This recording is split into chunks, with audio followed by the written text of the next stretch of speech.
Cerita novel Kaisar Penentang Langit. Selamat menyimak dan menikmati.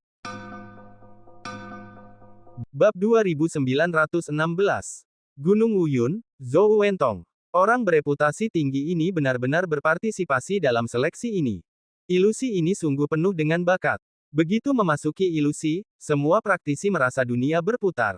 Namun setelah mereka stabil, segala sesuatu di depan mereka tiba-tiba berubah, yang membuat mereka tidak dapat menentukan posisi dan di mana mereka berada.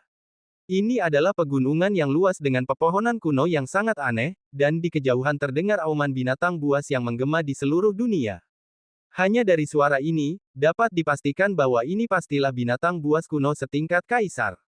Raungan. Namun kemudian, suara lain terdengar. Dengan satu suara, seluruh area berguncang. Binatang buas kaisar semu. Dalam ilusi, wajah banyak praktisi langsung memucat. Mereka berada dalam ilusi dan tidak tahu apa yang nyata. Mereka mengira semuanya nyata. Sekarang, ada binatang buas kaisar semu di sini, dan suaranya terdengar kesal dan gelisah. Jika kau bertemu dengannya, kau pasti akan tercabik-cabik. Cici, suara angin bertiup, menerpa pepohonan, dan banyak daun berguguran, berubah menjadi pedang tajam. Banyak praktisi baru saja melangkah ke tempat ini, dan tatapan mereka berubah saat mereka tiba-tiba melawan. Namun, dedaunan itu terlalu ganas seperti pedang. Dengan satu daun, tubuh seorang praktisi langsung terbelah dua. Darah menetes, dan tubuhnya tergeletak di tanah. Ini membuat wajah para praktisi di sekitarnya pucat. Untuk sesaat, keheningan menyelimuti tempat ini. Mereka sangat ketakutan. Daerah ini seperti tempat kematian. Ada bahaya di mana-mana. Bahkan pepohonan, bunga, dan tanaman di belakang mereka memiliki kecerdasan spiritual dan dapat menyerang dan membunuh mereka kapan saja. Di puncak gunung bambu, di alun-alun yang luas, di pintu masuk ilusi, cahaya dan bayangan tiba-tiba berkelap-kelip, dan praktisi yang terbunuh muncul. Praktisi itu terkejut dan segera melihat tubuhnya. Apakah masih utuh? Ini membuatnya ternganga lebar, tak percaya. Dalam ilusi, semuanya tidak nyata, tetapi begitu Anda memasukinya, semuanya senyata aslinya. Praktisi itu berbicara dan mengembuskan napas keruh.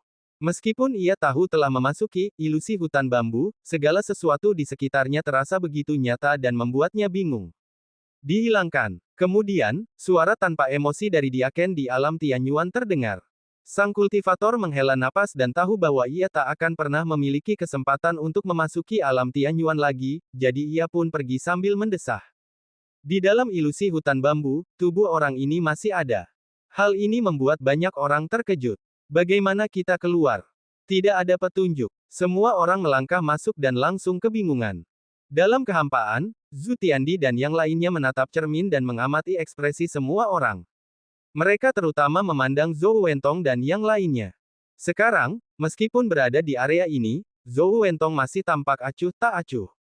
Layaknya berasal dari Gunung Wuyun. Zhu Tiandi berbicara lagi. Anak ini memang sangat berbakat. Dia membuat reputasi besar di alam Wanling saat itu, dan membunuh Lin Yan dari alam Tiangeng dengan satu jari, kata Mu Qianshan. Masalah ini menyebar luas. Saat itu, Zhong Lingqi berjuang demi reputasi Lin Yan dan membunuh jutaan praktisi. Bahkan Lin Yan kembali memasuki alam Wanling. Tetapi tidak ada yang tahu identitasnya saat ia masuk untuk kedua kalinya. Terlebih lagi, Zhou Wentong tidak muncul sampai akhir. Hehe, Zhu Tiandi tersenyum. Ia juga pernah mendengar tentang ini, tetapi 10 tahun yang lalu, Lin Yan menyapu 4 penjuru dalam satu pertempuran, dan bahkan Kaisar Semu pun terbunuh. Akankah orang seperti itu dikalahkan oleh Zhou Wentong? Meskipun ia tidak melihat pertempuran itu 10 tahun yang lalu. Namun sejak ia datang ke alam Tiangeng, ia sangat tertarik pada Lin Yan, dan juga telah memeriksa beberapa informasi tentang Lin Yan, mengetahui bahwa ia adalah seorang jenius sejati. Meskipun ia jatuh, ia juga menguasai 4 penjuru. Orang seperti itu, atau mengatakan bahwa ia dikalahkan oleh Zhou Wentong dengan satu jari, ia tidak akan pernah mempercayainya. Zhu Tiandi juga tahu bahwa Mu Qianshan dari Tianyuan sendiri tidak mempercayainya, bukan?